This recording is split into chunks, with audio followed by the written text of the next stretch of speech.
Is Amazon FBA dead in 2025? No, it's definitely not dead. But it has changed. Years ago, you could sell almost anything and make money. Today, you need better research, better branding, and a smarter approach. The competition is stronger, but the customer demand is also bigger than ever. Millions of people still shop on Amazon every single day, and most prefer products with fast shipping. That's exactly what FBA provides. Amazon handles storage, shipping, and customer service, allowing sellers to focus on finding good products. The downside is that fees have increased, and launching a product now requires more planning. But sellers who focus on quality products, strong branding, and customer reviews still do very well. So is Amazon FBA dead? Not at all.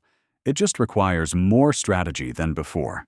If you treat it like a real business and take the time to learn the process, FBA can still be a powerful way to earn money in 2025.